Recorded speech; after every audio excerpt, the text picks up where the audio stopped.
$72 million. That is the price tag on the FBI's new private jet. Not a used aircraft, not a budget model. A brand new $72 million Gulfstream jet purchased with taxpayer money. And when Senator Peter Welch asked FBI Director Kash Patel to explain why the Bureau needed it, the answer he got stunned the entire room. Because what started as a simple budget question quickly turned into something much bigger. A question about priorities. A question about accountability. And a question about whether the people running federal law enforcement understand what fiscal responsibility actually means. The hearing was routine oversight.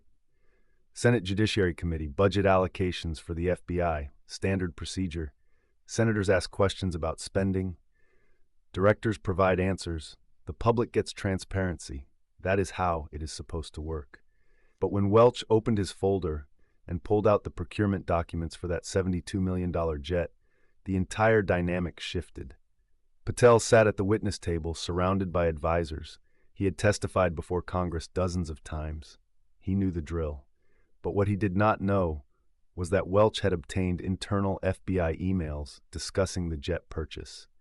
Emails that contradicted the official justification the Bureau had provided to Congress. And those emails were about to become part of the public record. Welch did not start aggressive. He started factual. Director Patel, I want to ask you about a recent procurement decision made by the FBI. In fiscal year 2024, the Bureau purchased a Gulfstream G650 aircraft for approximately $72 million. Is that correct? Patel nodded. That is correct, Senator. The aircraft replaced aging fleet assets that had reached the end of their operational lifespan. Welch wrote something down, okay. And what was the primary justification for this purchase? Patel's answer was smooth.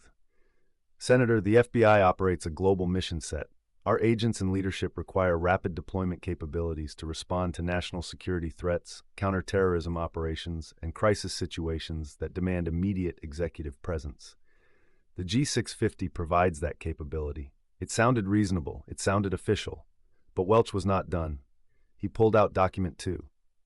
Director, I have here an internal email chain from the FBI's Office of Finance, dated 6 months before that purchase. The subject line reads, Executive Travel Efficiency Review. He held it up. In this email, your chief financial officer writes, and I quote, current fleet utilization rates are at 61% capacity. Operational requirements can be met with existing assets. He looked up. Director, if your own CFO said existing assets were sufficient, why did you spend $72 million on a new jet? The room went quiet. Patel shifted slightly. Senator, that email reflects one stage of an ongoing evaluation process. Subsequent threat assessments and mission tempo increases required us to update that analysis. Welch leaned forward. When? When did that threat assessment happen? Patel hesitated. I would need to provide that timeline in writing, Senator. The specifics are part of ongoing operational planning. Welch shook his head. Director, you are asking the American people to trust that somewhere between your CFO saying we don't need this jet and the FBI spending $72 million to buy it anyway, a threat assessment materialized that justified the purchase. But you cannot tell me when that assessment happened or who conducted it. Patel's answer came slower this time. Senator, I can assure you that all procurement decisions follow established protocols and oversight mechanisms. Welch did not let it sit. Protocols. Let me ask you about protocols. He pulled out document 3. This is a Government Accountability Office report on federal aviation asset utilization. It shows that the FBI's existing jet fleet flew an average of 180 flight hours per aircraft last year. The industry standard for justifying a new executive aircraft purchase is 400 flight hours minimum. Your planes are flying less than half the threshold that would justify buying more of them. So help me understand. If your current jets are underutilized, if your CFO said you do not need more capacity, and if no documented threat assessment exists to override that analysis, how does this purchase make sense? Patel straightened in his chair. Senator, the FBI's mission cannot be measured solely by flight hours.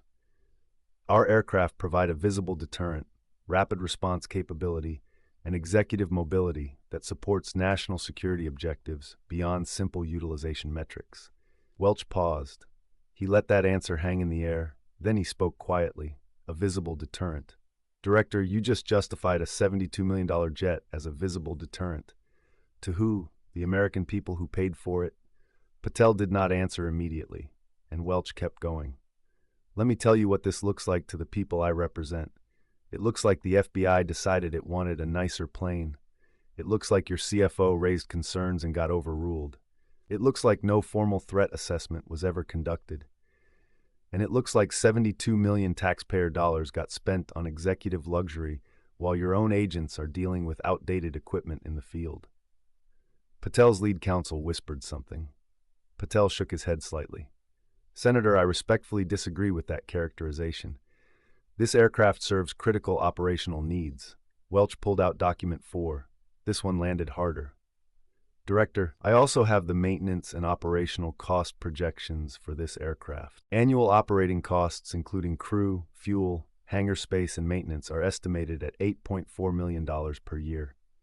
He looked up. That is $8 million every single year to operate a jet that your own CFO said you did not need.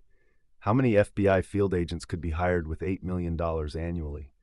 Patel's jaw tightened slightly. Senator, operational budgets are complex. Aircraft costs are amortized across multiple mission categories. Welch cut him off. How many agents, Director? A simple number. How many FBI agents could be hired and fully funded for 1 year with $8 million? Patel looked at his advisors. Approximately 60 to 70 agents, depending on location and experience level. 60 to 70 agents every year, or 1 jet. Welch let that comparison sit. Then he continued, and here's what makes this even more troubling. He pulled out document 5. This is a letter from the FBI Agents Association sent to your office 4 months ago.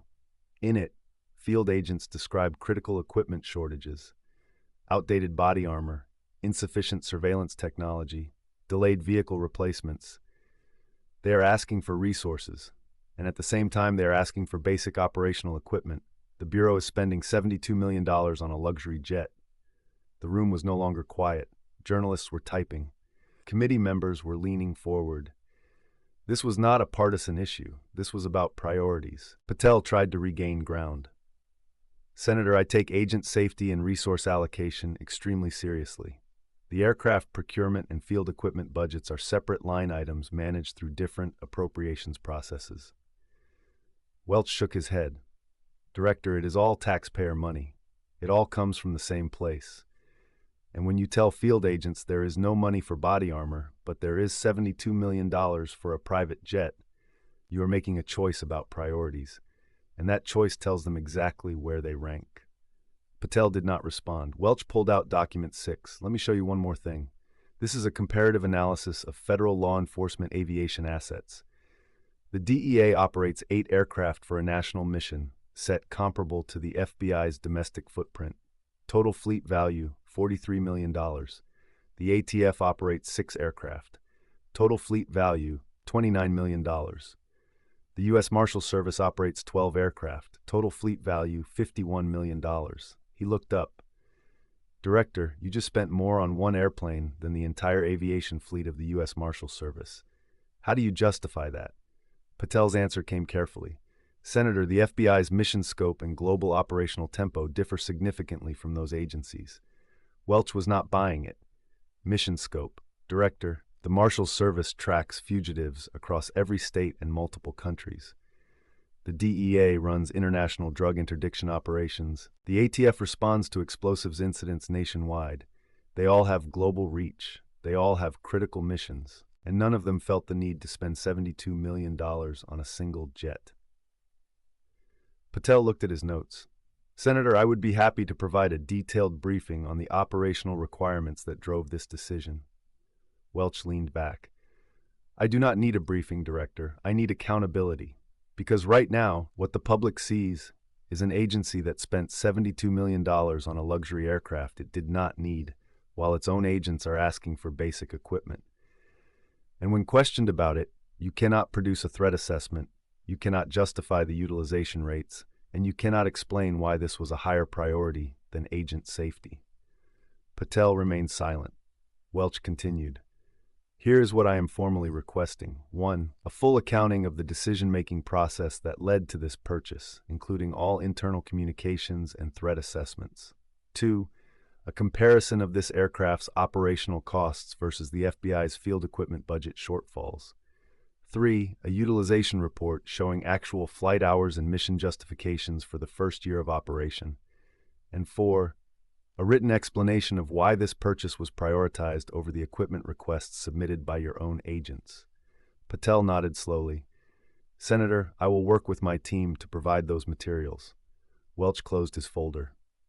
I hope you do, Director, because the American people deserve to know that their tax dollars are being spent on catching criminals, not flying executives in luxury. This hearing was not about partisan politics. It was not about attacking law enforcement. It was about accountability.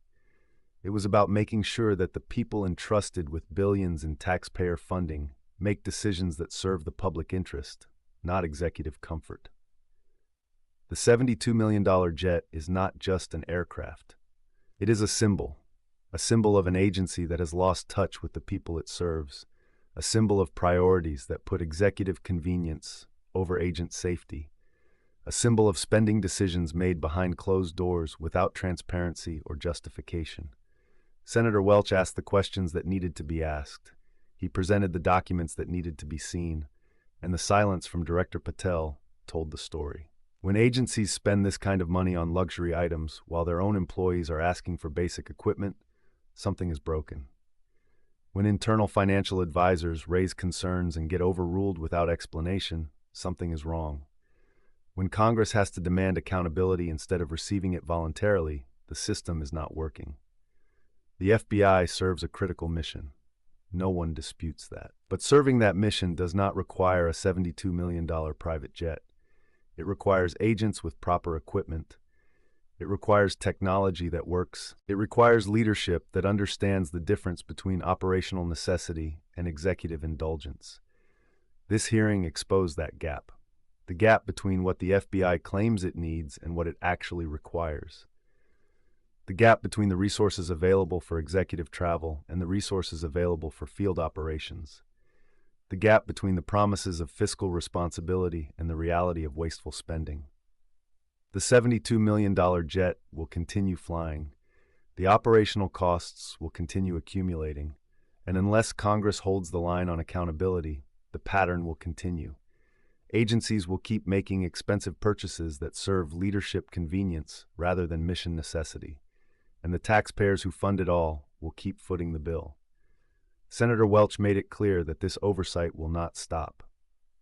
The documents he requested will either be provided or subpoenaed. The utilization reports will either justify the purchase or expose it as wasteful, and the American people will either see accountability or they will see more of the same. The choice now belongs to Director Patel and the FBI. They can provide transparency, justify their decisions with facts, and demonstrate that this purchase truly serves the public interest. Or they can stonewall, delay, and hope the story fades. But stories like this do not fade when senators like Welch keep asking questions, when documents keep surfacing, when the math does not add up. The $72 million jet is flying. The question is whether anyone will ever be held accountable for buying it.